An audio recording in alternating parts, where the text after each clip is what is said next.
Welcome to Your College Bound Kid, a podcast for parents, college counselors, students, and anyone who wants a weekly 90-minute deep dive into the world of college admissions. My name is Dave. I'm a parent of a daughter in college, and we live in Chicago, Illinois. My name is Lisa. I'm a clinical psychologist and a college counselor. I am a parent of a boy in elementary school, a girl in middle school, and a girl in college. After 30 years in Chicago, we recently moved to North Carolina. My name is Mark. I'm a college coach in Atlanta and the parent of two daughters. Karis, a graduate of Davidson College, and she is the founder of the Spanish tutoring company, SpanishHelpToday.com. And Joy is a graduate of the University of Georgia, and she is getting her master's degree at North Carolina State University. This week in the news, the number of college graduates in the Humanities drops for the 8th consecutive year. An article by Jill Barshay of the Hechinger Report. Our question from a listener is, why would Connecticut College tell a 3.9 student who submitted a 1320 SAT score that they will admit the student if he switches to the test optional pathway? That's from Gus from Massachusetts and Ari from California. Our interview is with Lynda Doepker, a parent and podcast listener from Missouri, who shares how parents can use social media to find out what the experience would be like for their child attending that respective college. That's part 1 of 2. And our college spotlight is Sewanee, the University of the South, in Sewanee, Tennessee, and that will be part 1 of 2. Awesome.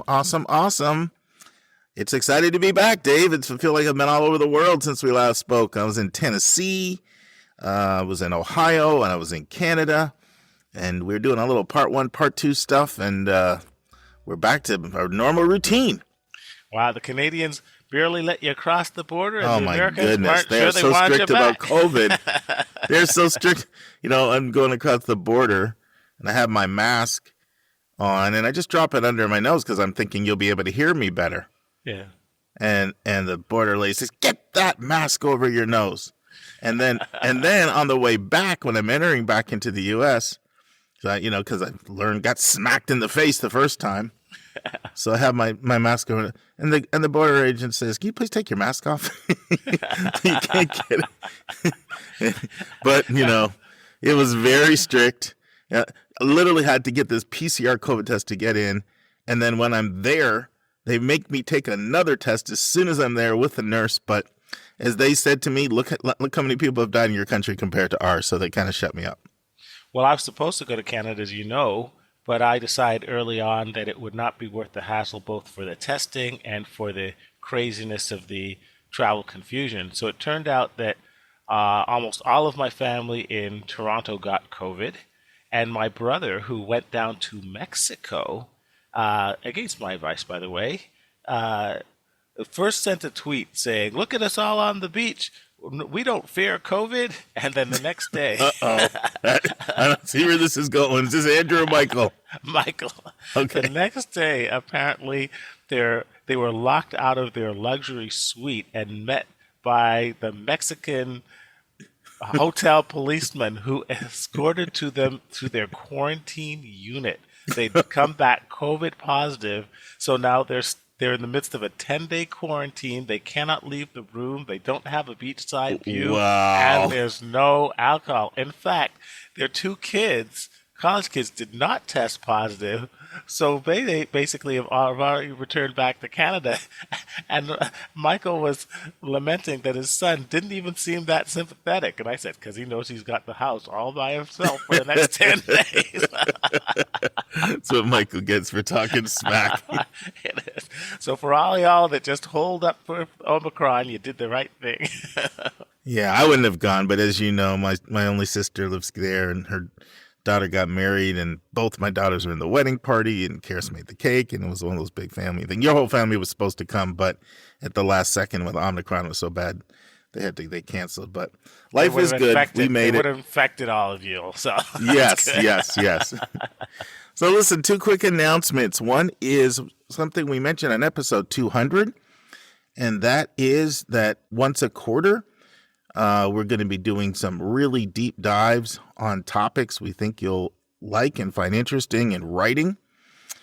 You know, Lisa's such a high achiever. She's like already got hers all written and done. She worked on it over the break. Her first topic, which is very exciting. And so we have the sign-up sheet up and ready now. So, you know, you just have to go to yourcollegeboundkid.com. Friends, there are two ways you can sign up. You'll see a sign-up sheet for Your College Bound Kid Plus on the sidebar of the Your College Bound Kid website.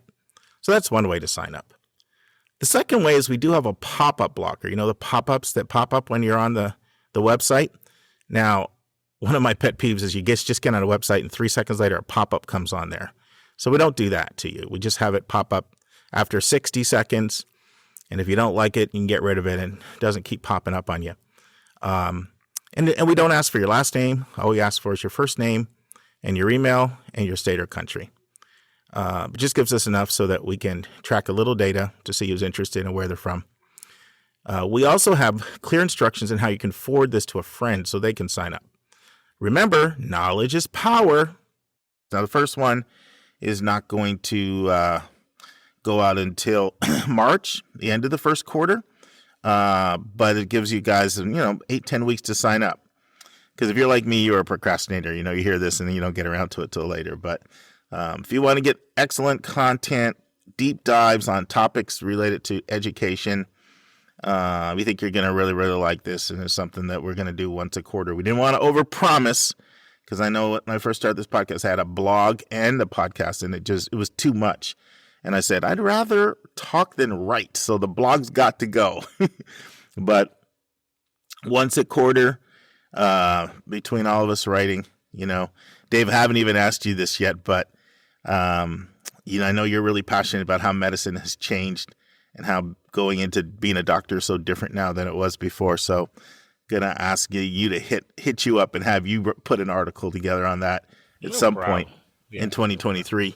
As a lot of our families are interested in going into medicine. And I think that'd be a great addition for our blog. So asking you publicly on the air so you can't say no to me, man. No problem. We could throw that out. That's not a problem. And my last announcement is, this is going to bleed right into my admissions vernacular. So you're going to get a little hint ahead of time of what I'm going to give you. But so a lot of times people want to know if we've ever had an episode to cover a topic.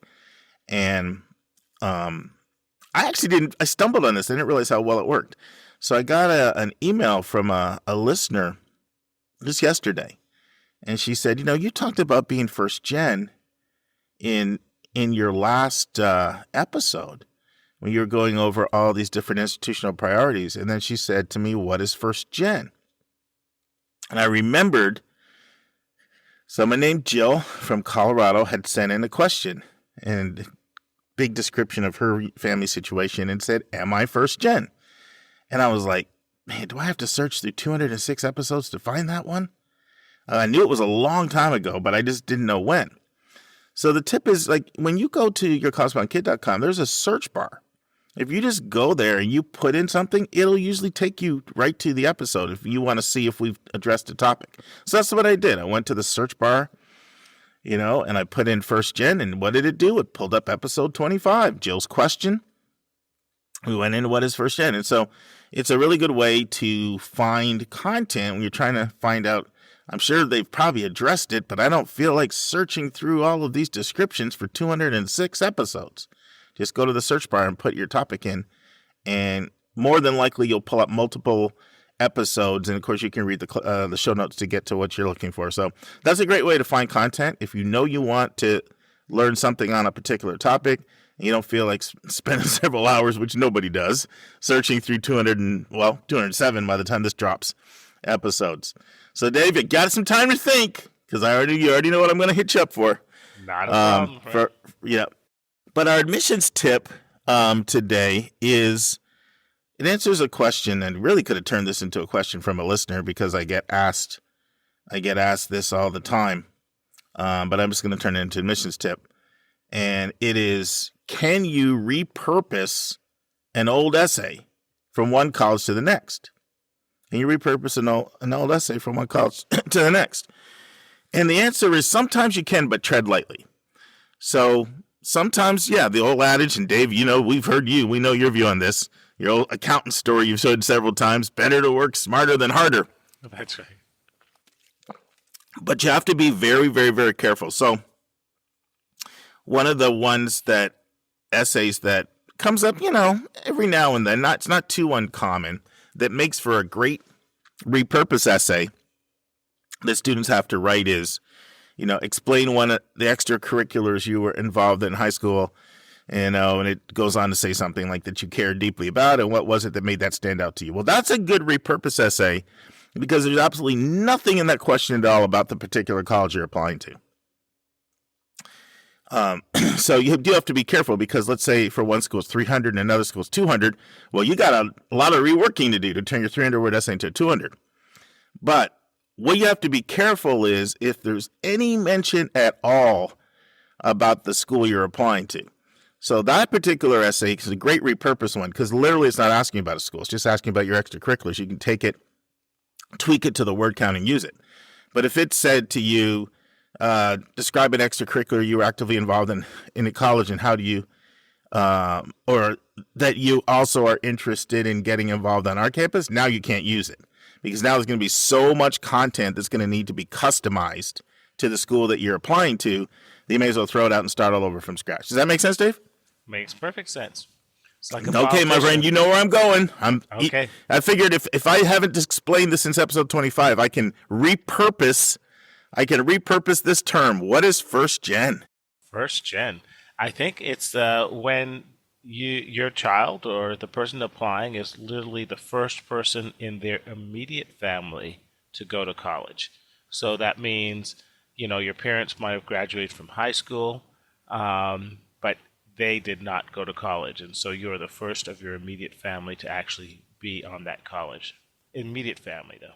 Believe it or not, I am not going to give you credit for that, my friend. I am not going to give you credit. Now, if you listen to all of episode 25, that conversation, I go into all the different definitions of first gen, how they can vary from school to school. But the most common definition is that neither one of your parents got a bachelor's degree anywhere. So the reason I couldn't give you credit because you focused on attended college. So the person that went to college for 2 years and dropped out is still considered first gen. That's why I can't give you credit. You focused on attending as opposed to graduating. So that widens the circle. Yeah, now that's the most common definition. Now some schools will not regard you as first gen if one of them got an associate's degree. But normally the standard is a bachelor's degree.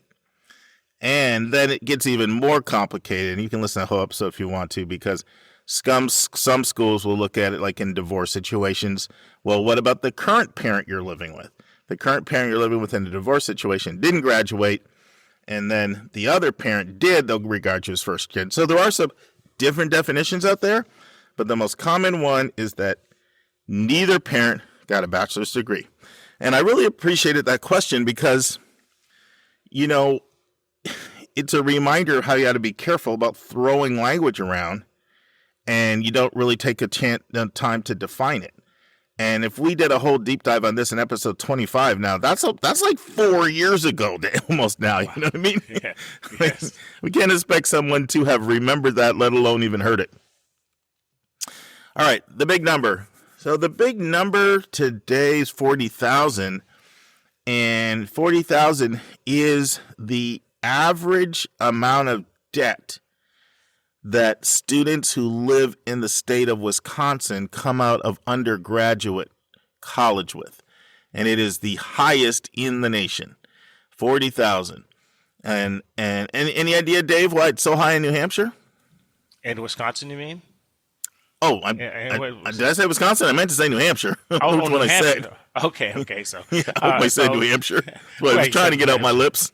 No problem. Boy, it's a high-tax state, maybe, or it doesn't have that many. University of New Hampshire, maybe it's a small high-tax state. I'm not sure. So, not surprisingly, it has to do with what most people, of course, go to public schools, right? Flagships and regional publics. And so it has to do with what is the average tuition cost at New Hampshire compared to other states. And so what you find is that at New Hampshire, the average public school tuition is over $17,000, whereas when you look at other states like Florida being an example, it's just a bit over $6,000. Wyoming is another one. Wyoming has an even lower in-state tuition than Florida. So not surprisingly, Wyoming and Florida have two of the lowest amounts of average student debt. You see where if you're coming out with triple the tuition right away, it's not going to be surprising that the debt is a lot more, right? So yeah, that makes sense. And Vermont is like right close by as well. But so some of your higher tax state there's a lot of truth to that. Yeah. Awesome. Well, we have an exciting article, an important article, and I know you're Mr. Summary, the king of summaries. All right. Coming off a break. We haven't recorded in a while. We're fresh. Take it away, my friend. And now it's time for Hot Topics in the News.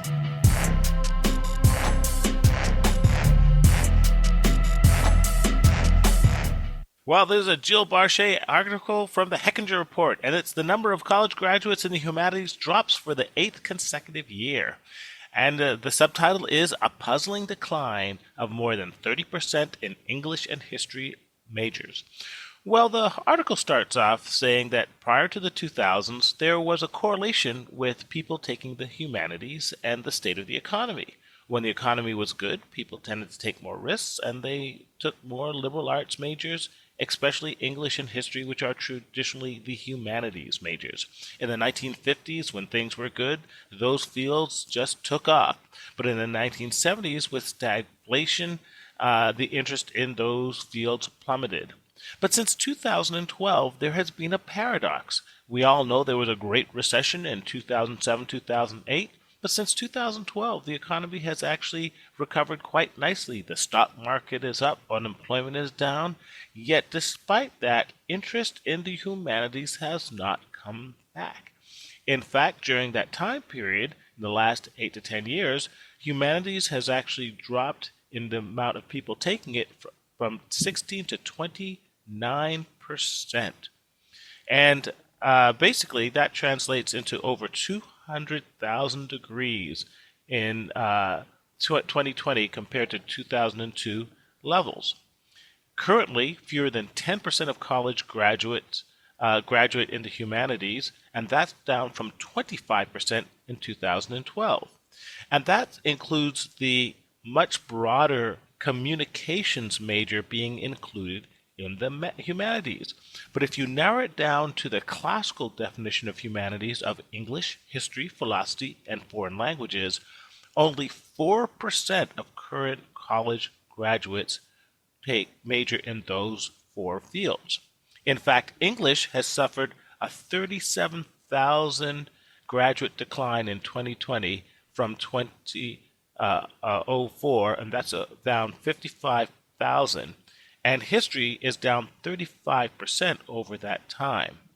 So what have been the winners? If people aren't taking humanities, what are they flocking to? Well, not surprisingly, the big 3 are business, engineering, and health-related fields. In fact, business has increased 60% in the last 20 years, and now over 430,000 graduates are graduates of business in 2020. Engineering has doubled in that same time period, so now there's more than 195,000 engineering graduates. And health and medicine has tripled in that time period to over 260,000. So the big question is, why aren't the humanities recovering? The article didn't go into depth, but they did hint with one analyst thinking that the rise in technology use and the decline in reading habits could be affecting interest in the humanities, since those subjects do require a lot of reading in college. Nevertheless, the stakes are very high because as departments lose less people, they get less tenured track faculty, and with weak faculty, it discourages even more students from pursuing those fields, so you can often see a downward spiral. And the recent trends are not good. In 2021, there was 9% fewer college students majoring in the liberal arts and humanities than in 2019. So I will stop there and turn it over to you, Mark, and say, what say you? No, once again, A++ summary, Dave, and fascinating article on a lot of different levels. It doesn't surprise me at all from my own experience in terms of when I look at what students I work with, what they're looking at going into. I mentioned on the podcast recently that in 2019, I spent some time at Harvard. They have a college certification program that I went through for college counselors and for admission officers. So it's kind of really nice. It's like a meeting of admission officers and college counselors together, and you get it's a lot of leaders there, VPs of enrollment and that kind of thing. I'd highly recommend it for somebody. But I got to just interact with a lot of people, one of whom is William Fitzsimmons, who's been, Harvard's legendary dean, been there for over 50 years. I probably got 2.5 hours of FaceTime with him, just because you'd have breakfast, lunch, all this, and he's so gregarious. Got to pick his brain and talk a lot. And one thing he said that jumped out at me, and I haven't forgot it, he said, Mark, it wasn't very long ago that being a humanities major was a hook for men. Because we just didn't see very many men going into humanities. He said, now it's a hook for men and women. Because, these, you're talking about fields like English. These tend to be female-dominated majors. But that stood out to me. So it's dropped to the point where it's an institutional priority. Then I attended a session that Stanford put on by Rick Shaw, their VP of Enrollment, where they talked about how they target, how they buy lists of names, through the College Board and the ACT to target people for whom they're hard for them to get, in their applicant pool, or they don't see as many applicants as they want to see. And he said that almost all of our targeting is targeted to fields like the humanities, because a lot of people don't know this. And by the way, I'm promoting episode 25 a lot, but at same episode 25, I go into why am I getting all this mail. I go into detail a little bit about why your kid's getting all this mail and email and how that works. So people might want to pull that one out of the archives. But basically, one of the things that happens when you get this targeted mail is that when students take the ACT, the SAT, the PSAT, and AP, any of those, there's some information you fill out in the preamble. And then it asks you the question, do you want colleges to recruit you? And if you click yes, then colleges can buy lists of names. Well, one of the factors that they can use in deciding what name to target is the question on there, which is, what is your intended college major? And so Rick Shaw was saying how they go after humanities majors because at Stanford they get so many people interested in computer science, engineering, and business that they don't need to, their applicant pool is just so flush with those applicants that, why spend money on increasing, your applicants there when you get so many. So ever since Fitzsimmons shared that with me, I've just been thinking about it a lot. I notice how few of my students are majoring in these fields. I also tend to notice that they do better at some of the very selective schools in the admission process because they're a hook. Here's a quote from the article, Dave, that shows just how much of a concern this is becoming for colleges. Here's what it says. It says, the stakes are high for academia.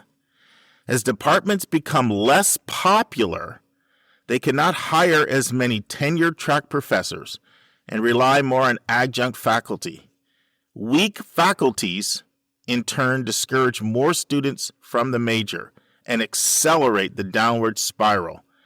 I think we're reaching a kind of existential tipping point for a lot of departments that potentially could lead to their elimination, said Townsend. And for those who don't know, if you think of the difference between an adjunct and a tenured professor is like night and day, think about an adjunct faculty as like a part-time employee that comes in and teaches a class or two and then goes on about their day. And so they're not clearly vested, they can be really committed, but their time, energy, income, responsibilities lie elsewhere. So why is this going on? Well, to me, it's clear why it's going on. It's not because there's not a lot of interest in humanities. It's the same reason why people are afraid to do visual and performing arts. It's the fear of, going to college and ending up at Starbucks is your job. Or ended up being, and I need to use more contemporary language, Dave. That's the old line. Ended up working for DoorDash or Instacart. I need to upgrade it. That's right. Actually, Starbucks is a coveted job these days. But anyway, yeah, so I picked a bad example. That's right. Amazon's offering some college tuition and a bunch of perks. Right. That's right. But I know that's the fear. I think there's another component too, which is STEM has just gotten so sexy that I would even say there's more of a prestige factor amongst peers. Like, I'm doing STEM. It's like a hot thing. And if you tell your peers you're doing STEM, it's like, oh wow, great. And you say you're doing the humanities, it's sort of like, oh wow, good luck being poor. And so I think that's where a lot of this is coming from.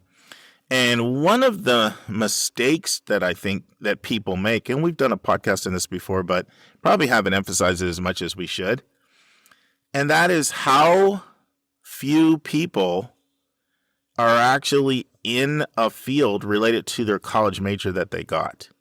Like, over 70% of people are not in a job right now that's related to what their college degree was. And I think that's something that the public doesn't realize, is how versatile college degrees are. I remember sharing this maybe half a year or so ago on the podcast, that a lot of times when I'm watching somebody on television that impresses me, I like to just punch their name in Google and just do a little bio on them and find out a little bit more about them. Good old Google. And so I did it for 3 different CNBC hosts that I like a lot. And what did I find out? One majored in English, another one majored in English, another one majored in history. And here they are talking all this financial stuff.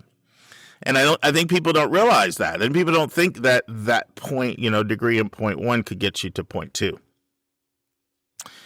So those are some of my biggest fears. I think it's really the same thing that keeps people from the visual and performing arts: fear of being unemployed or underemployed.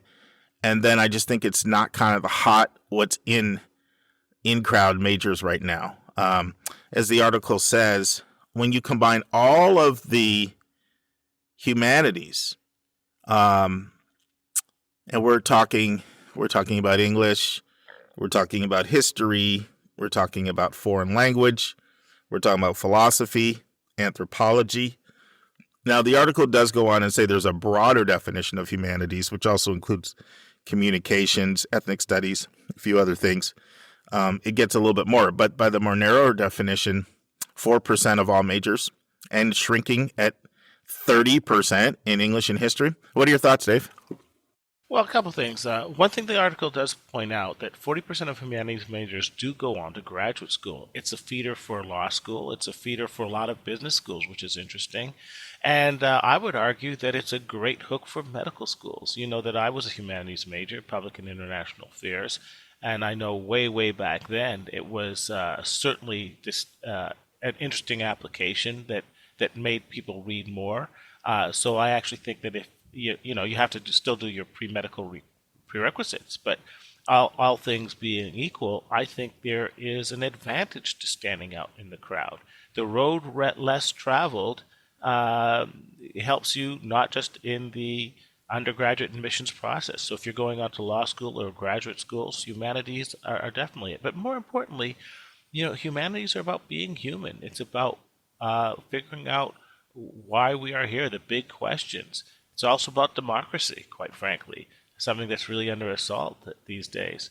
So in the bigger question, is it more important to know our history in our country, or is it more important to know how to basically install the latest computer software? I mean, some would argue that it's more important to know our history.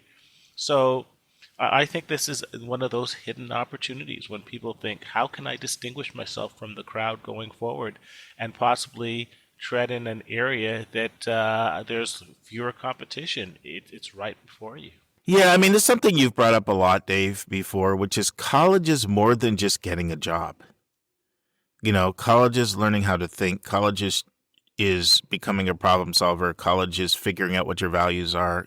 College is being exposed to so many different people who are interesting and different that they shape your worldview, discovering your sense of self, all of those things. And I did an interview for the podcast. I did it yesterday, but it's not going to air until March. It was with the college president. I've always wanted to interview a college president, and so I interviewed a college president, and he really emphasized this a lot. And we talk about trends in higher education and how it's changing and what keeps presidents up at night. I think our listeners can enjoy it. But he talked about this a lot. He sort of decried the careerist mindset that the only purpose of going to college is just to get a job. And he hit that pretty hard. So I don't want to give away all his thunder. I'm going to save it for him to bring the juice. But it's obviously on my mind because, I just did the interview yesterday and he said so many things that made me think. One thing I do want to bring up, because it can be confusing for people and even confusing for me too, and that is, what's the difference between social science and humanities? And so I'm going to just hit on a couple highlights from a really good article I found that are called Key Differences Between Social Sciences and Humanities. So social science is a branch of knowledge whose subject matter is society and the interrelationship between individuals as members of society. And humanities is closely linked to social science in the sense that the two disciplines both deal with human beings and culture, but humanities refer to the subject which tends to understand, acknowledge, and analyze the human behavior in all its depth and scope. So practically as a human being, no field of study is more important than either of these. But they do have some differences. So, for example, if you look at the nature of the study, the social sciences tend to be more objective. The humanities tends to be more subjective. The social sciences tend to use a more scientific approach. The humanities a more analytical approach. The social sciences, are focused on pattern behavior, and the humanities on in-depth understanding of specific cases or events. And so they are a little different. And it's interesting, Dave, that the social sciences are not experiencing as much of a drop-off. I mean, psychology is very, very popular and one of the most popular majors at any college. Correct. That's true. What's your theory on that? Because psychology is a field where you really need an advanced degree to do something within that profession. Now, it can obviously be a foundational degree for, like you said, law school, medicine, education, sales, lots of different things. Well, psychology is one of those social sciences degrees in which there is a direct correlation with jobs now. I mean, the need for psychologists is booming because of the mental health issues that we're experiencing. I know that my niece just got a PhD in psychology and works with the Chicago public school system. And I can tell you that her degree potential is well into the six figures. So that's a little bit of an outlier. Let me say something on that, because I'm going to go back to my interview with the college president yesterday. And at the end, we just got to talking a lot about our kids and stuff. So I told him that Joy is getting her master's in mental health counseling. And he said, she's not going to have to worry about a job. That's right. Exactly. And, interestingly, too, is that, as the metaverse evolves. And here we go. We're going Mark Zuckerberg on me. Well, they want to know how the human mind ticks, because human mind ticks is what they're trying to recreate with a lot of their artificial intelligence algorithms. So there's a lot of direct parallels between the rise of the social sciences and its melding with the computer sciences and engineering and so forth. So that's a little different. But I will say this, though. If you look at foreign languages, I would argue that the top 5 foreign languages: French, German, Italian, Russian, Chinese. You master any one of those languages, and your job opportunities are going to explode just because of the need to communicate, because we're becoming more of a global society. You better put Spanish in there. Spanish. Sorry, I didn't. What did I say? Spanish. I meant to put Spanish. So the bottom line is, if you're completely fluent in any of those, I tell you, that is, you'll probably, I think you'll have more job opportunities based on that, a broader range, than if you graduate in many of the engineering or computer science fields right now. So, I want to say something on that. So one thing that college admissions officers like, and it's just one of those intangibles that can really make an application hum and zip, is someone who's interesting. You're interesting when you're different. And that's also true for the job market. And so one of the things sometimes that some of these humanities fields do, they can make somebody very interesting. And they can make you a really good problem solver and critical thinker. I think of a major like philosophy. In and of itself, you can look at it as a dead end degree, but it's not if you know how to use it. But it can also really provide such an interesting person that just thinks differently. Yes, absolutely, absolutely. And I know my daughter is well on her way to being fluent in 3 languages. I think whatever you do, if you can master 3 languages, French and Spanish and English, or any other 3 languages, I tell you, that puts you in whatever you go into, you're going to find that your opportunities are going to exponentially increase. So a little plug for the languages there. Good stuff. Yeah. So listen, before we transition, I have to say, Dave, you proved to be a prophet the last time we recorded. I got killed by everybody. Apparently this Doogie Howser guy is famous, because you should have seen, even last night, I got an email like, question mark, question mark, question mark. You know who Doogie Howser is? I got killed. And here's a text I got. This is so funny, Doogie Howser? Question mark. Seriously? I'm not sure whether to admire you or wonder what rock you were under in the early 90s. Well, in your defense, you were more focused on Magic Johnson, but imagine that I said, "Who's Magic Dave Johnson?" Dave knows that I was pretty much a sports addict. It was ESPN had dominated all of my entertainment time back in those days. Yeah. So, just to, I don't know whether to tell people this because they'll probably be like shaking their head even more, but so I've never seen Seinfeld. You hear all this talk about Seinfeld, you're there for Seinfeld, I've never seen it once. And this is really bad. You know what my claim to fame in 2021? I'm embarrassed to tell our listeners this, but I feel like it's the confession hour. So maybe people will lower their expectations for me. You know what my claim to fame in 2021? You don't even know this, Dave. No. It's the first time I saw Netflix. 2021 was my first time seeing anything on Netflix. I didn't even know how it worked, but my kids have a subscription, and they just showed me how. Dave's just quiet over there. Well, I know you're thinking this guy's pitiful. Well, don't worry, podcast listening audience. This week I am giving Mark a crash course on keeping up with the Kardashians. So. See, I'm not missing anything. Is that what you're trying to say? No, I'm trying to get you culturally relevant. Okay, Doc. And now it's time for a question from one of our listeners.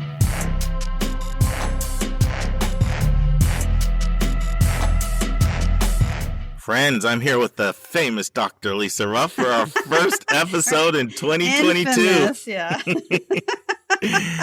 Lisa, are you a New Year's resolution kind of girl? Well, not so much. I saw something like a meme on Facebook that I did identify with, though. It said goals for 2022. Get older, gain weight, drink coffee, do stuff, and try not to die. And I thought, that's about going to be my year. You can do that with just by breathing, pretty much. Hopefully, yeah. So, well, that's one way to be able to say you fulfilled your resolution. Put the bar low. Yeah. Good memory. Awesome. So we have a controversial and exciting topic in all in one today.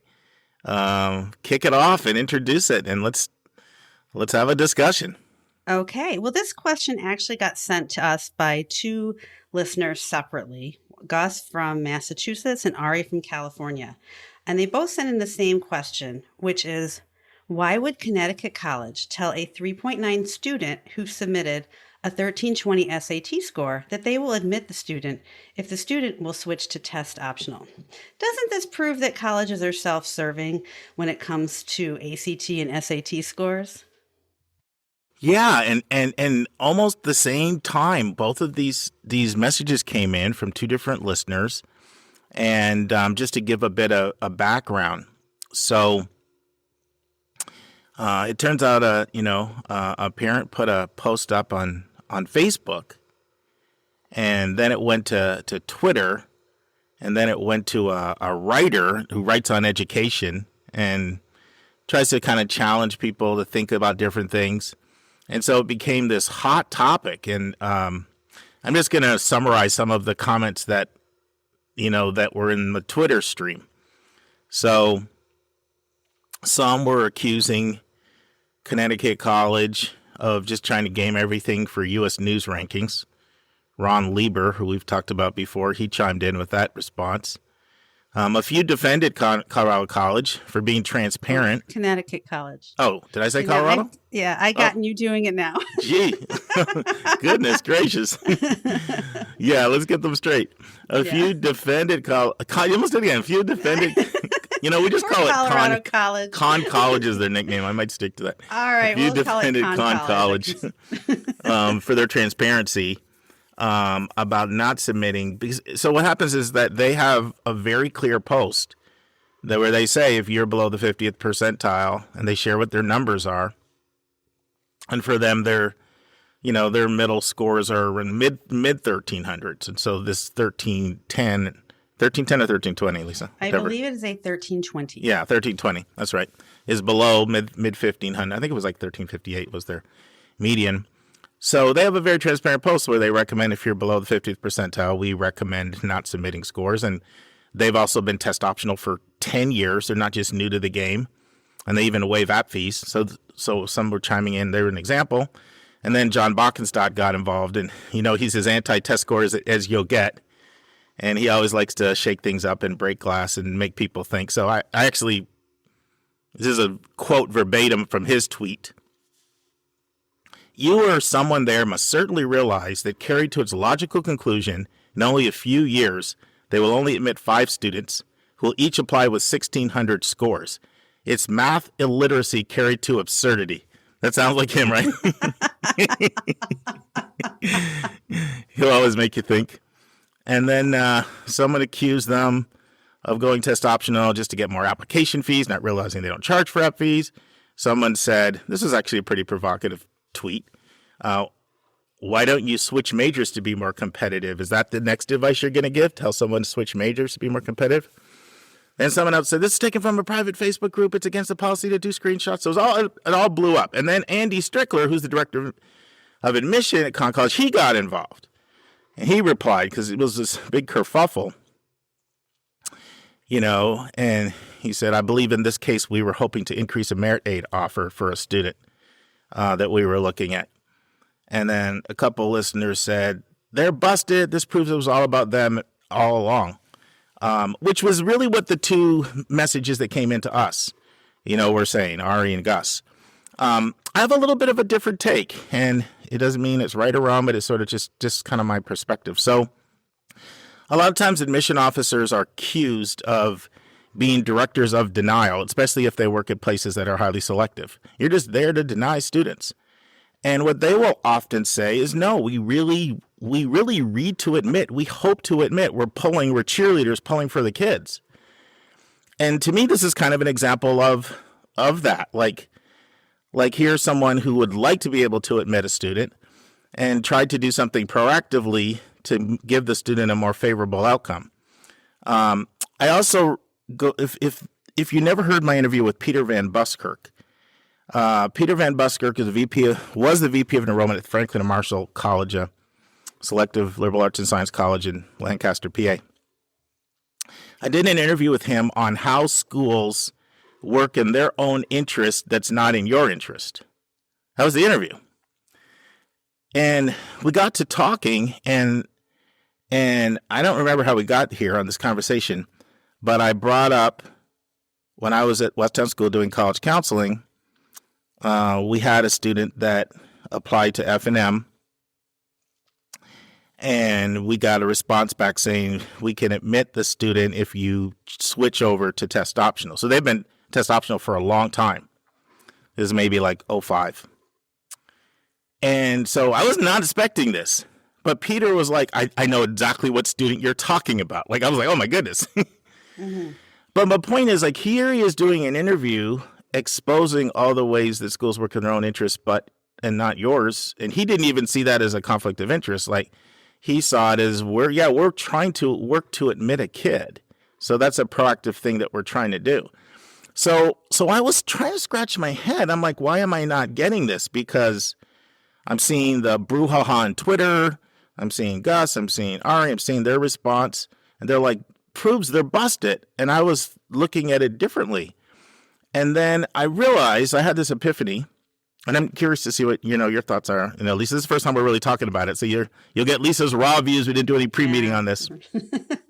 And I realized that I think the public looks at test scores from a perspective of this is a tool that schools use to determine who can and cannot do their academic program in the same way they evaluate grades, grade trends, other things like that.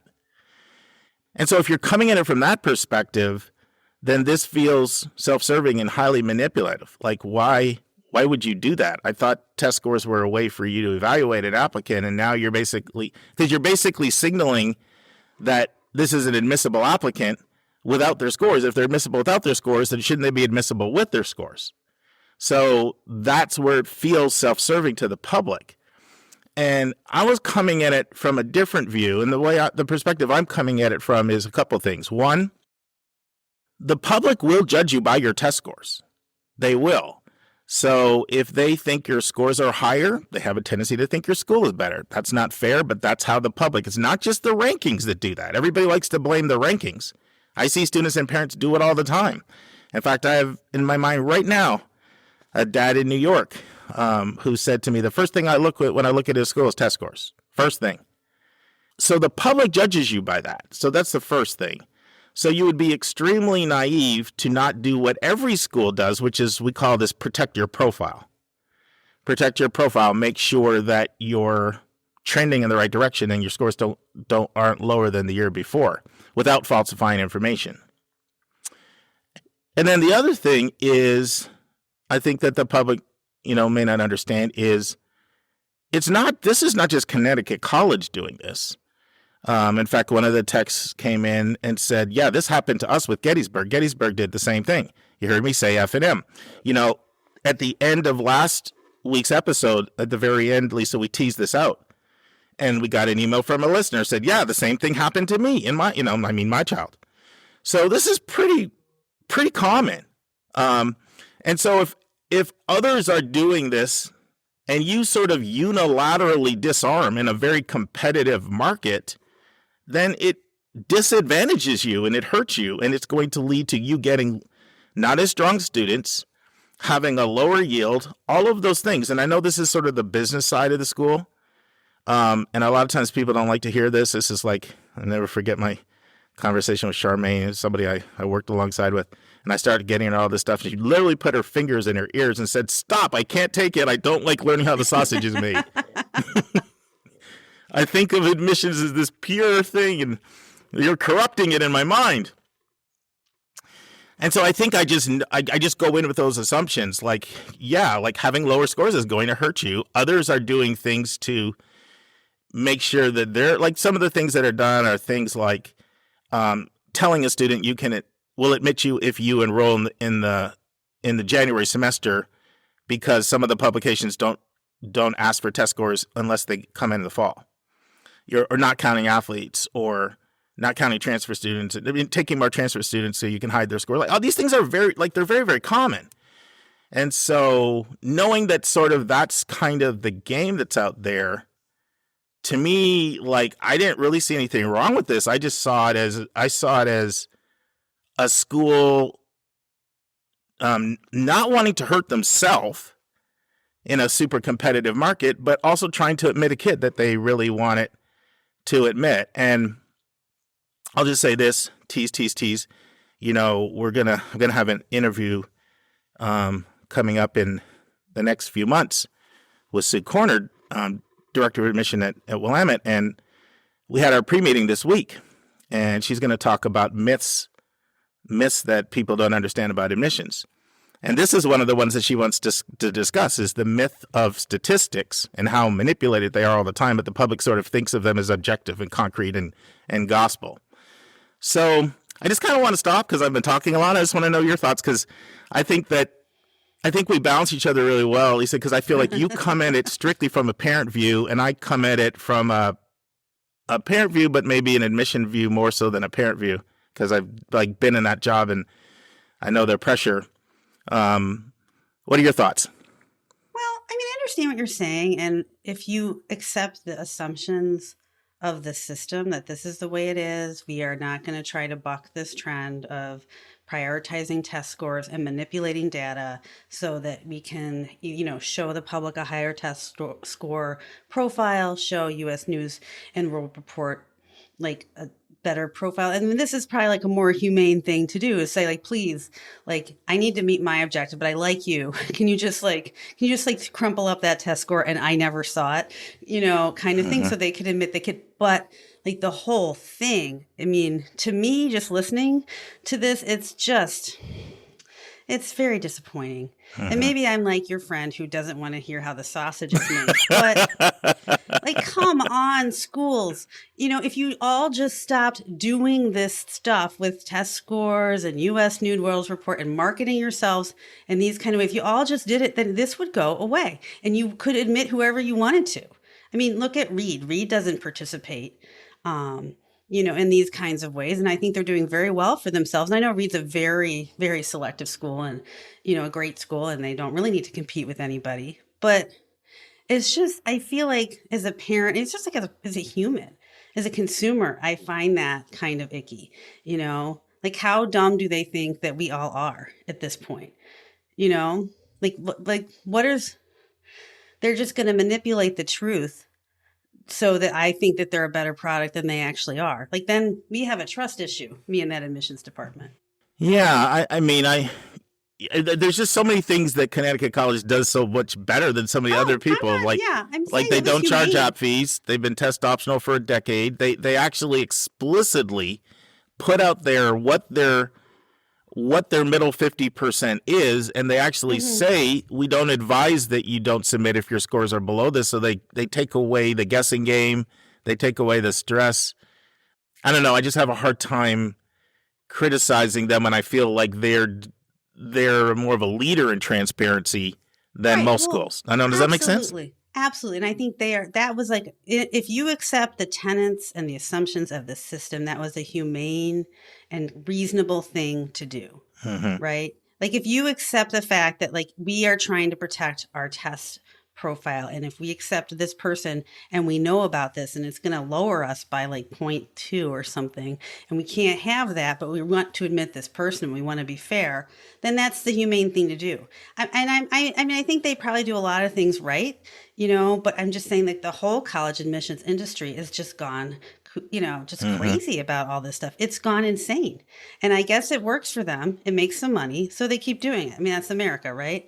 Yeah, I see it a little differently. So, like, if the public didn't put so much weight on test scores, then that, they wouldn't feel so much pressure to have to do that. So, like, what role does the public play? Like, it will hurt them if your scores are 1358 and they go down to 1318 the next year. That's going to hurt them.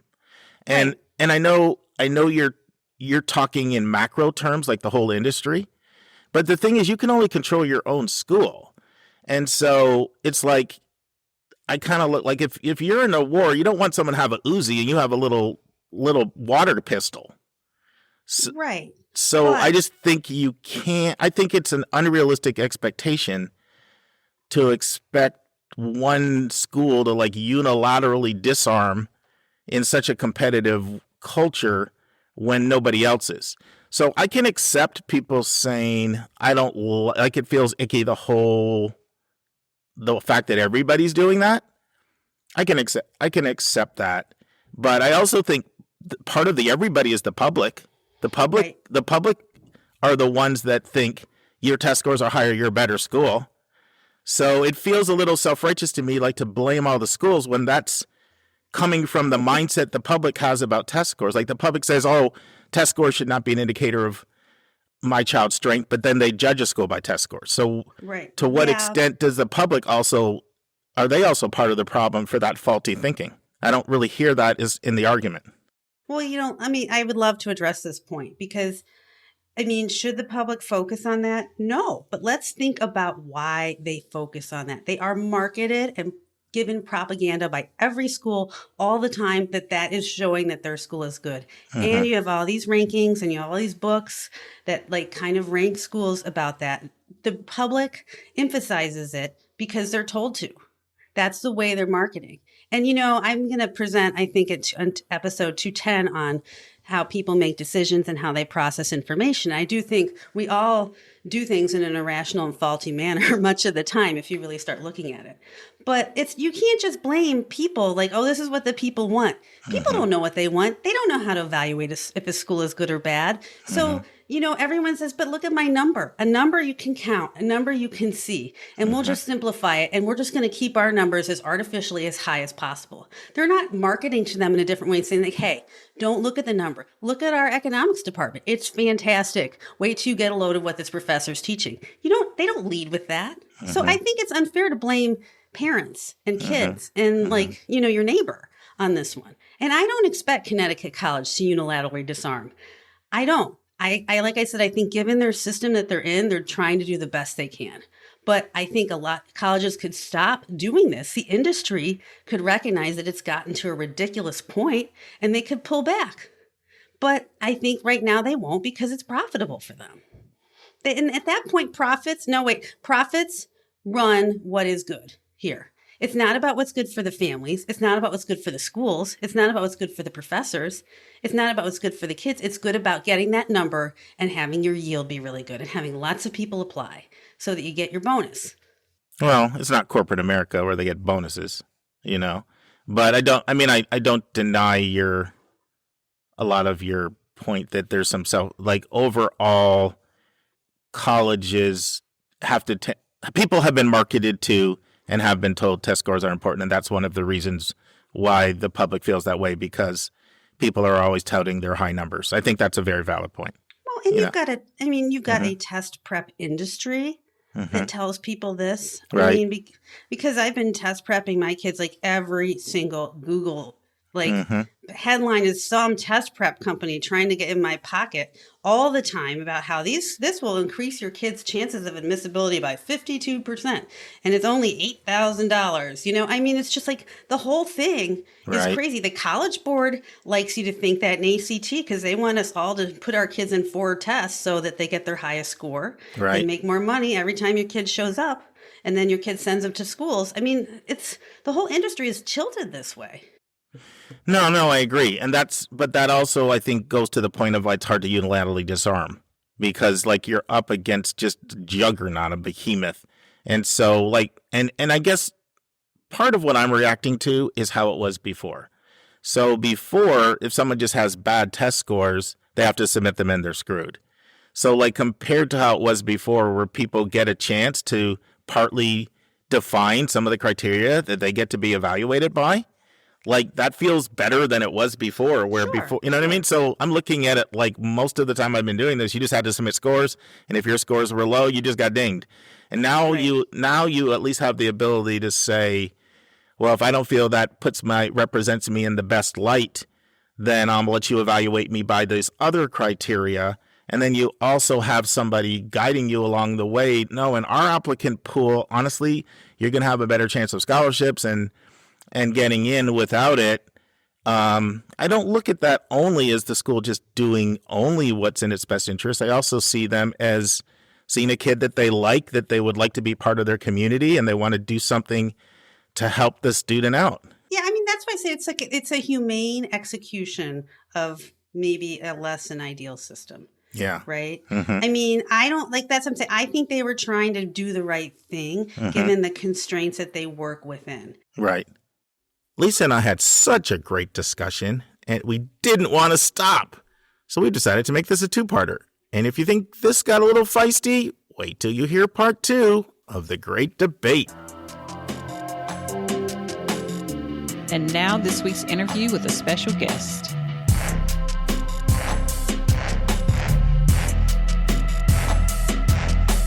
All right, friends, we're transitioning to a new interview, and I think you're going to really like this one a lot.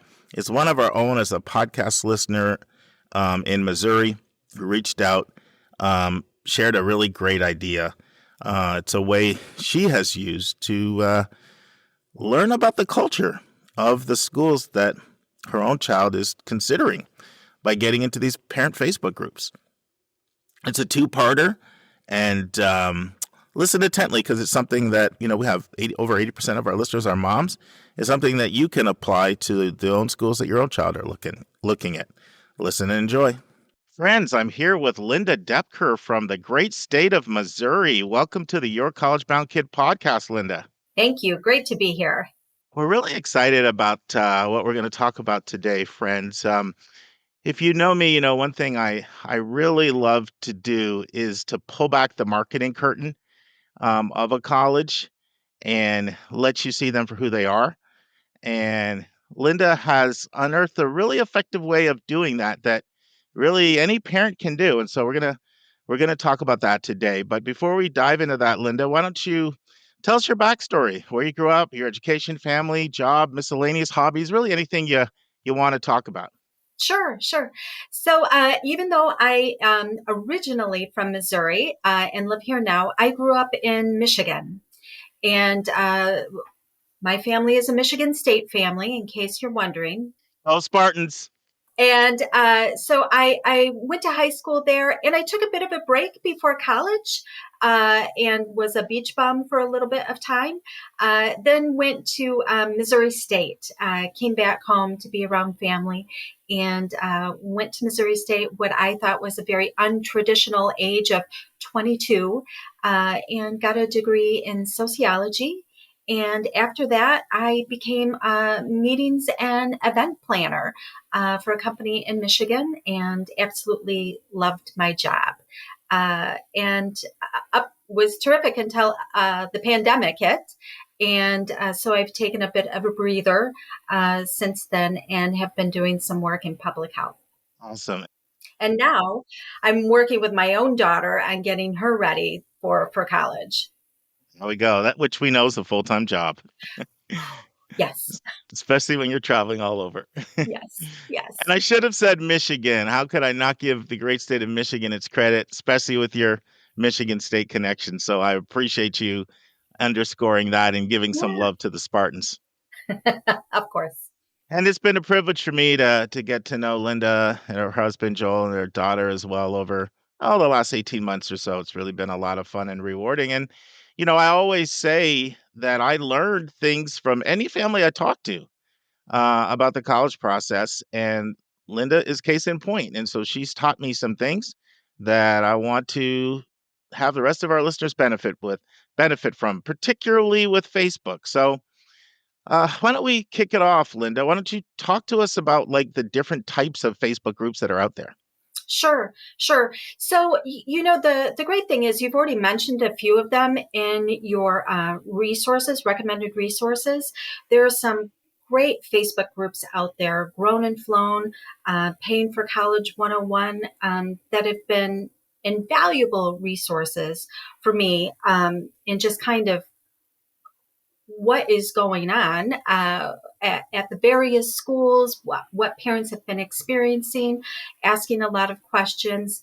But then when we really started looking at specific schools, and because of the pandemic and just the difficulty with traveling right now, we haven't been able to visit as many schools as we would like. So how do you get that kind of culture and vibe? And I found Facebook groups specific to those schools for parents. And most of them we have found are unofficial, not run by the schools, but many of them do want only parents of admitted students, which I certainly can appreciate. But thankfully, there are a number out there that don't have those requirements. So we've been able to join those groups and kind of glean some information as to things that I didn't even know I should be worrying about or concerned about, and really kind of nuggets of information. So a lot of been there, done that kind of information from parents, and then also kind of the cultural vibe of a school. So I'm gonna walk you back a bit because Yeah. I really want to get into that. But I could see someone feeling maybe little bit of a disconnect. So they know Facebook, they probably maybe have an account. They've heard about Grown and Flown, Pay for College 101. And now they know there's official Facebook groups that are sponsored by the college. They know there's unofficial groups that are run by parents. They know sometimes, your child needs to be accepted or a current student there. How does a parent find those groups, and what's the process of joining? Is it just, just clicking and saying you want to join, or just walk us through how you actually find the groups for specific colleges of interest to you? So I just go onto Facebook and I search on Facebook for the name of the school and parent group, and a lot of times they will come up, and then you ask to join. And there sometimes there's a series of questions. They have rules. However they want to work their group. What kind of questions are permitted or not permitted. And then some schools want to have proof that your child has been admitted. Because I think that most of these groups don't want them to become, parents who are joining and, hey, how do I get my kid in? Can you read my essays? What was that like? That kind of thing, Sure. which I can appreciate. It's not really the forum for that. I have had a couple of schools where I've asked to join some of my daughter's preferred schools and have been, turned down, but they've been so friendly and they've put me in contact with other parents to ask those specific questions. So regardless, it's been a great conduit for meeting those other parents. So they know how to let you down easy, which is Yeah, good. So yeah. so let's talk about the kinds of conversations that occur in these groups. Just kind of take that wherever you want to go with it. So it's kind of interesting to me. You really kind of get a feel for what's important at a given time. The cycle of what parents are concerned about. And again, these are mostly moms, some dads in there talking about things. So at the beginning of the school year, it's moving in, and then Greek life, which I was a commuter in college. So the whole residential life and Greek life is completely foreign to me.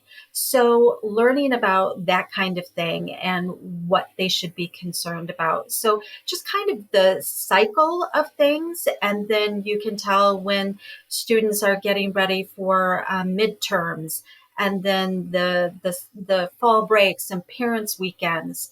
So it's kind of some of it you would expect, for move-in day. What's the process? Who do I contact for this? Kind of park in this parking lot. It's the closest to the stairwell or the freight elevator to this dorm kind of thing, which is not going to be anywhere in any college website. And then, my kid needs a ride to the airport. Can anybody help out? But what I like to see is kind of the cultural thing. How are they handling, uh, the pandemic? What has that been like? Um, uh, how is the school handling mental health resources? And I know you and Lisa have been talking about this a lot. One of the groups I'm in, and actually a school that my daughter is looking strongly at, unfortunately had a death of a student recently. And so the conversation has been all about that. And one of the things that I hadn't thought to be concerned about. Colleges are very aware of the mental stressors on students, uh, but I think a lot of them are overwhelmed. And what I'm hearing in some of these groups is they have mental health resources and they're overbooked. Students can't get in to see professionals on campus.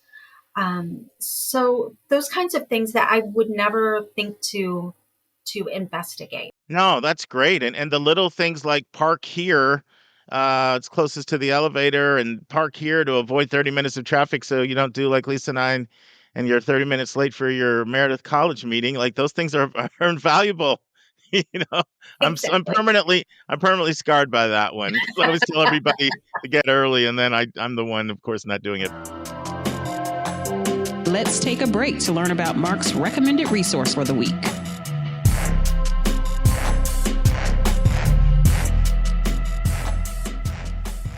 Friends, the recommended resource for episode 207 is a book called The Debt Trap: How Student Loans Became a National Catastrophe. The author is Josh Mitchell. The book looks at the $1.6 trillion in student debt, which is more than all credit card debt, more than all auto loan debt. It's the size of Canada's economy. And Wall Street Journal award-winning author Josh Mitchell has been studying student debt for over a decade. And what he does in The Debt Trap is he recounts the 70-year history of how did we get here? And he starts all the way back with the GI Bill. And, we had millions of people coming back home all at once, and we didn't really know what to do with them. We were concerned they'd flood the job market, so we decided to put them in college and give them skills. And we funded it, and that was seen as pretty successful. So then the next thing was Sputnik. You say, what's Sputnik? Well, you may remember this was the war that we were having with the Soviet Union at the time over the space race. And the concern was they were getting ahead of us because we weren't training enough experts in space education. So we provided funding for scientists. And then Lyndon Baines Johnson emerged, and he had a real commitment to access and bridging the gap between the haves and the have-nots. And so the federal government really decided it's time for us to get involved in funding students so that they can go to college. Well, one thing led to another. And then the next thing we had created an industrial complex where tuitions were rising faster than family incomes, all bankrolled by student debt. So Josh Mitchell just recounts the 70-year history of this book, decade by decade by decade. And he doesn't do it in a dry, insipid way. He does it through human interest stories. He takes like these six or seven people, and he sort of shares their story and how they were impacted by the rise of student debt. It's a book I think you'll really enjoy. It's a very important book. It's called The Debt Trap: How Student Loans Became a National Catastrophe by Josh Mitchell. We'll now return to my interview with Lynda Doepker. So this is great. So without necessarily mentioning schools, can you give an example of a few things? Something that you learned in the parent group that was disturbing or off-putting, something that you learned that maybe enhanced your perception of the school, and then maybe something that just was just interesting. Sure. So this summer we were able to take a tour of some schools, and we liked all of the schools that we visited. And then coming back and kind of delving into some of these Facebook groups, one of the schools, it was clear that the school was not following through on what their marketing materials said they were doing for the pandemic. And it really kind of tipped the scales for my daughter as to whether or not to keep that school on the list. Let me stop you there because I think that's fantastic. So this can be used partly once you've got a list to sort of figure out sort of the proverbial pecking order. And of course, all this in communication with your child, who's the one going. But it can also be used to make decisions about, do we even want to apply to this school? Right. Right. So I think that's really important. And also, I'll say, I said not to mention names. I'll restate that. If it's a positive, you can give someone some love if you want to. If it's just negative, we'll keep it under wraps. Sure, sure. Well, and I'll tell you, one of the schools that we've been looking at is a big co-op school. And it has given our family a little bit of pause as to how that will actually work. And some of it's been great, and some of it has really been it's food for thought. It's good information to have, because the school definitely talks about co-ops that is what they are known for. But then being in this group and hearing parents talk about their kids who have sent out 80 to 100 resumes and, applying for these co-ops. And it's perhaps more difficult than the brochures would lead you to believe to secure those co-ops. Now, again, that could vary by major. Are they being picky? I don't know that, but I think it is helping us to go into it with our eyes wide open. That it's not just like, oh, hey, here's your co-op, and we'll see you again in 6 months. That it's a lot of work, and there's a definite process to it. So that has been very eye opening. Positive, I think, because we understand that process better. And in conjunction with that, figuring out how the housing works for things like that. There's one school that they only guarantee housing for 1 year, and we've been very trepidatious about that school, trying to find housing for the other 3 years. And, parents have been, it's not a big deal. It happens all the time. Here's all the resources, there's sublets available. So things like that have been terrific. Some of the concerns that we've had about particular school for whatever reason, some of those fears have been allayed by just talking to parents who have gone through that same thing, and maybe worrying about nothing in the end. This is great. So if you're in a group that doesn't require you to have a child in the school, what's been your experience of sort of the ratio of current parents and perspectives? Is it like mostly current? Is it an equal mix? What are the numbers like? Does it vary from group to group? And what are the sizes of these groups? I would say most of them are current parents. I don't see a lot of prospective parents, and it really probably varies. Some of them are smaller, a few hundred to, several thousand. And they've all been incredibly welcoming and providing, answering, the kind of silly questions that newbie families may have. And some are much more active than others. Georgia Tech has got a great Facebook group that all kinds of information. And we visited Georgia Tech in the summer, and they were terrific about providing, that very important parking information and, things to see on campus. And it was a huge help. We find that to be a terrific, open, and welcoming group.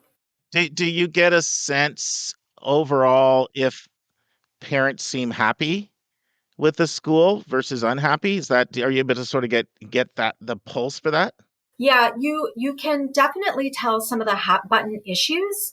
I think overall parents seem happy with the schools that their students are at. There Some of the schools have over enrolled for the fall, and that definitely creates some tension when you hear about singles are now doubles, doubles are now triples, and spaces that were not meant to be used as dorms are now housing students. So that kind of information is really important. The supply chain is hitting universities. This has happened at a couple of large state universities where students haven't been able to get food in a timely manner. Hearing about dining halls where there's hours and hours wait and have been shut down. You definitely aren't going to see that in the marketing materials. So parents talking about that and how to work around that and what is happening on that. It feels like you're getting that information more quickly than you may from the university itself. Wow. What about the topic of how hard it is or easy it is for kids to get courses and to register? Is that ever anything that's ever come up in any of these groups when you're in there? Because that can be something that can delay graduation. Definitely. That is definitely one that comes up, and talking about that cyclical nature. Definitely at the beginning of school, you hear about those things, not able to get into classes and wait lists. And what do you know about this instructor? And have you been able to get in touch with advisors and that kinds of thing? Is there an alternative? Can I take this class at community college or online or something like that? So definitely hear those kinds of stories. And now it's time for our College Spotlight of the Week.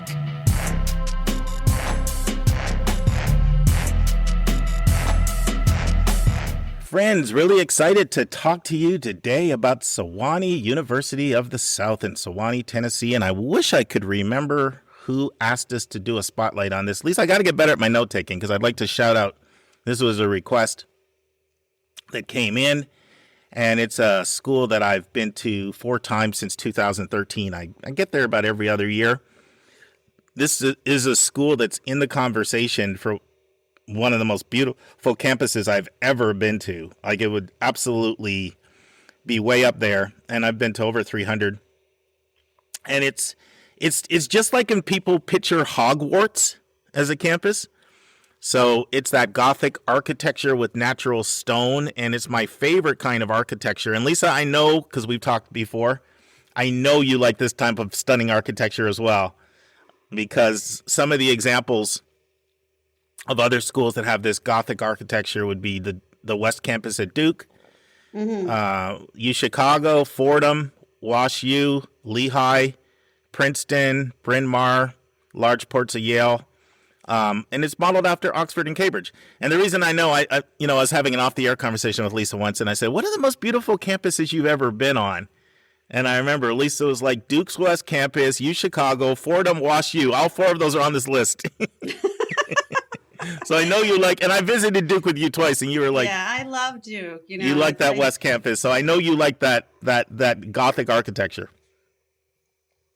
And the nice thing about the architecture at Sewanee is the English Gothic paved architecture with the pink and beige sandstone, and that's just native to the region, but it's on a mountaintop as well. It's part of Tennessee known as the Cumberland Plateau, which is the southern part of the Appalachian Mountains. And I'm going to distill the essence of Sewanee, in my view, here in a couple sentences, and then we'll get into the details. So Sewanee is a really tight-knit, community-friendly, family feel place. Almost unparalleled access to teachers, discussion-based, very distinctive Southern culture and traditions, and very outdoorsy.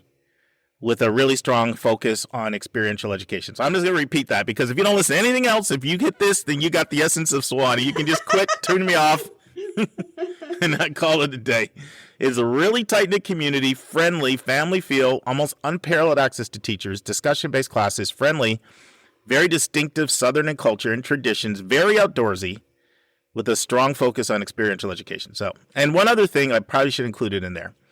It's a place that has what I call rigor with range. What do I mean by that?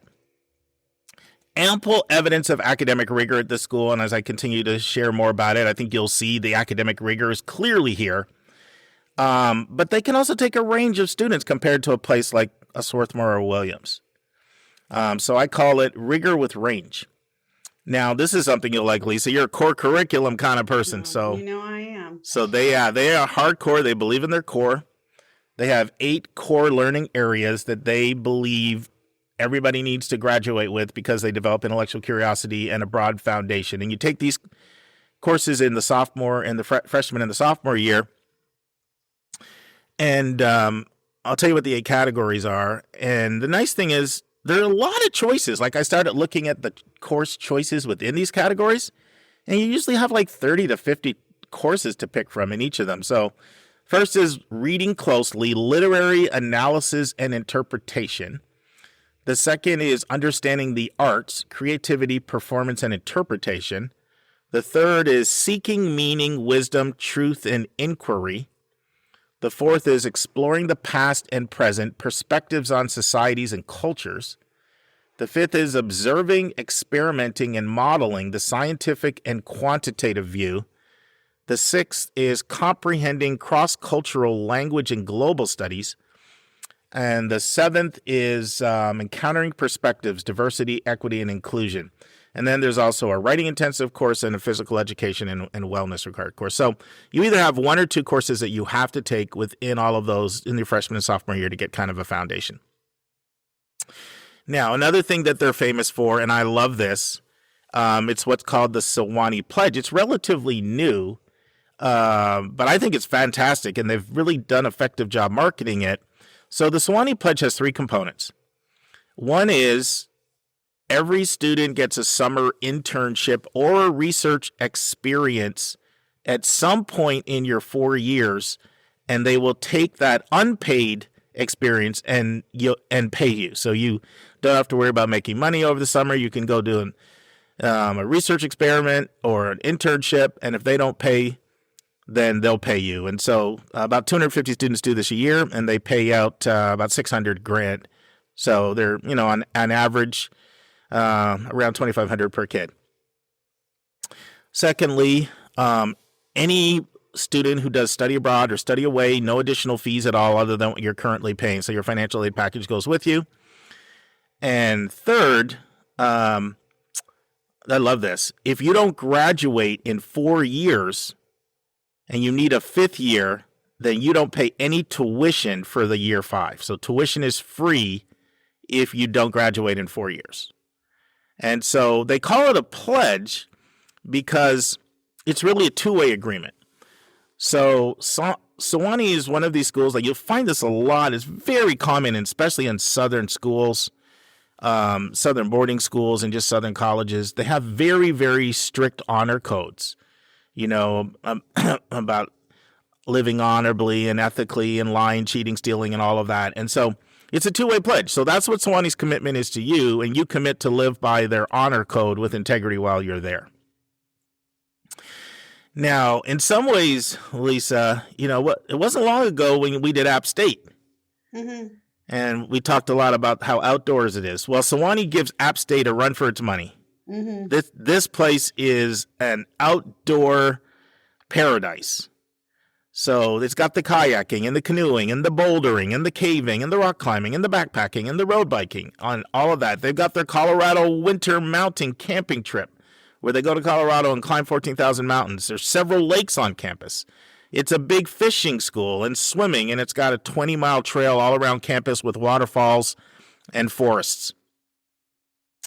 Now, if you're one of these students that wants a metropolitan area, this isn't the right school. I'll just be blunt. I work closely with Sewanee, and there's also a boarding school that it used to be part of Sewanee. Now it's broken off, and it's literally right beside the school. And the faculty send their kids there. And when I have kids that are going to either Sewanee or to the boarding school, which is also goes by the same name, I tell them this is like a one-stoplight town. Like, this is a place where they have a little village, and there's about 5 places to eat there, and there's a bookstore, and there's a farmer's market, and in the summer there's a music festival, but that's about it. So, you know, it's you and the faculty and that beautiful campus and nature. The closest place of any size at all is Chattanooga, and that's still 45 miles away. So that's not like you're just a little jaunt to go to Chattanooga. Now, as far as the top programs, there's a lot. This won't surprise you at all. Environmental studies is exceptional. Forest sciences and biology, natural resources, conservation, very strong. International global studies. But probably their absolute top program would be their English and creative writing program. So Sewanee actually has they have a quarterly, and it's the oldest continually published literary quarterly in the United States. And they have a lot of money in this English program because they got a bequest from Tennessee Williams, who gave them like a crazy amount of money for their English department to make it exceptionally strong. And I'll say a little bit more about that later. You know what? Let me just say it now. So they really have just a couple things on the graduate level. In 2006, they opened their School of Letters, and they offer a master's degree in American literature and a master's of fine arts and creative writing. And this is an Episcopalian school, and so a lot of people will go there for theology training to go into Episcopalian ministry. So if you want to do anything beyond the bachelor's level, that's pretty much it. You're either going for theology or you're going for, you know, their School of Letters or their Fine Arts and Creative Writing Master's program. Other strong programs are biology and biosciences, political science, and economics. A couple of their signature programs, they have something they call FYP, and this is a 2-week pre-orientation program. So freshmen come literally in 2 weeks before the start, and everybody gets a mentor, and you actually start taking your actual classes. So they feel this is a great way to bring this small group in, get to know the campus, the professors, the layout, your advisory team, and they rave by it as a way to help kids transition so, you know, they're not just lost at the start. They have another program called Pre. This one's 3 days before class, and this is it's like an outdoor haven for your outdoor lovers. So it's rock climbing, it's canoeing, it's the outing club sponsors it. It's like a summer camp vibe, and you're outdoors all the time. And so they also have themed houses throughout campus, similar to living and learning communities. Like, for example, there's an Italian-themed house where you only speak Italian if you want to be there. Now, when I say it's very Southern in quite a few ways. So it's Southern in dress. So they've gotten a little more lenient. But traditionally, men wore blazers and women wore full dress, either full dress to classes or gowns. And I'm out. Lisa was liking some things, and then she said, "I'm out." Like, oh, I can't do that. Well, hopefully they'll let you go in leggings and a sweatshirt no. now. But. So most people don't wear full dresses, but some do full dress makeup, hair. Most do cute jeans and they become more lax, but they really kind of frown upon sweatpants, leggings, casual clothing, pajamas, and they kind of teach it as respect for the professor, respect for your education. And so, Lisa, you're so funny. I don't know how many spotlights we've done, but this is the first time I've heard you say, "I'm out." Well, I love everything about this school, but like if I can't just roll out of bed with a hair in a pony and like, you know, I mean, because basically my life goal is to be able to wear my pajamas all day long every day. And Sure. that's probably not a great goal, but there it is. So Well, it just wouldn't work for me personally. Yeah. Well, you know what? I'm going to talk about this a little bit more later, but, you know, Wake Forest is one of the places it's compared to. And I've had students go to Wake that have not liked the fact that the girls just get dressed up to the hilt for all the football games. And that's a Southern tradition thing that at least 2 students that I can think of just did not like that. So it's, there's not something you see in the North, but it is something that you see in some more of the Southern schools. I'm sure everyone looks great, though. I'm not knocking them. I'm only knocking myself. They all look fantastic. Another major tradition they have is called Order of the Gown. And this is like a gown, like, when you graduate, you have your gown on. And it's this big ceremony that they have where you get your gown. And it's basically an academic society. You need to hit a certain GPA to get in. And males and females, they both wear gowns. It goes back to 1870 when every student wore a gown. And so in order to get the Order of Gown, you need certain GPAs. And so, for example, at the end of your freshman year, once you've had 32 to 63 credit hours, you have to have at least a 3.4 GPA average. And then as it moves down like 60 to 95 hours, you can get it with a 3.2. And then seniors or students that have over 96 credit hours, they can get it with a 3.0. So people take great pride in these gowns, and they get monogrammed with their initials on them. And a lot of times they'll wear them to class. So wait, so they're wearing the gowns like on a semi-regular basis around the campus? It's considered cool to do that. Like, students will say, I just feel more academic doing that, but partly it's because they worked really hard to win it and have a big ceremony. It's not like most students do it, but it's not like it's uncommon and it's out of place to see people wearing their gown. So it's a tradition. At least they're getting the money's worth out of them. You know what I'm saying? Like, why have a gown if you're just going to leave it in the closet? So. Yeah, I guess. Another tradition they have is what's called comps or comping. And this is something the students like, but for some, hearing about it, it's a little stressful. So you have written and oral exams with your professors that you have to pass in order to graduate. So you have to verbally go in there and show that you've mastered the content of the material, and you're allowed, you can take it multiple times. I think it's max of 3.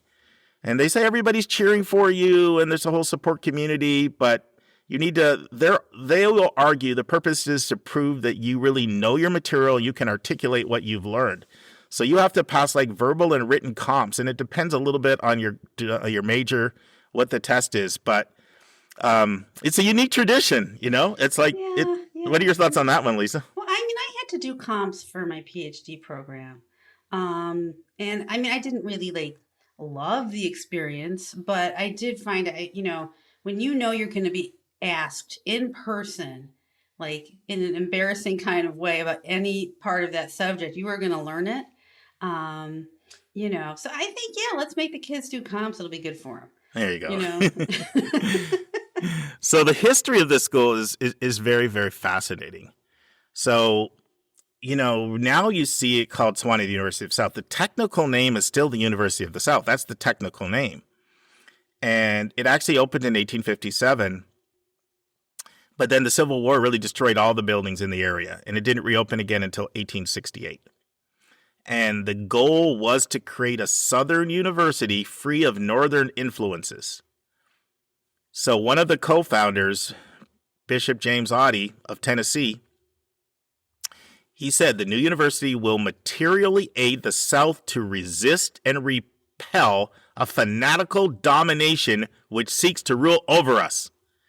Oh my goodness. So that's really the context. And then another one of the co-founders, John Armfield, who was the owner of Franklin and Armfield, the largest and most prosperous slave trade in the entire country. He gave them a boatload of money to found the school. So it was founded against that backlash and a lot of bitterness about the Civil War, destroying their buildings the first time, and they're going to rebuild and make a Southern bastion. Now, what's interesting is sort of the metamorphosis that the school has had at coming to grips with its history. So if you were to visit now, you almost would not know Armfield exists. They've done everything to just purge him from every extent possible from the school. It's funny. I look at this school and I look at Washington and Lee, where, of course, General Lee is named after him, former president. And I look at how they've both wrestled with their history. And I feel like University of the South has done a better job at just acknowledging sort of how wrong they were and sort of trying to chart a different course. But it hasn't been without its controversy, because you can imagine a lot of the old alumni, the old guard, they don't really like some of these changes. So it was in 2004, for example, when they said, we're not going to go by University of the South anymore. We're going to market ourselves as Sewanee, the University of the South, or just Sewanee. And when that was proposed in 2004, alumni, a lot of them flipped out. And part of what came out was a minor scandal broke out when some documents were leaked that showed that the Chicago marketing company that they had hired had said the word South is hurting them reaching students across the country. And so they need to disassociate themselves from that name if they want to be more effective at reaching a broader audience. And so it was a lot of backlash, and it was a real brouhaha. But they pursued, and right now you'll notice that they will refer to themselves as Sewanee or Sewanee, the University of the South. But it can be confusing to people because is it the University of South? Is it Sewanee? Is it Sewanee University of South? You'll literally see like 4 different names for this school all over the place. So I'm just going to stop for a sec and see what you're thinking, Lisa. It's really fascinating. Like, except for like the fact that I'd have to put on makeup and real clothes.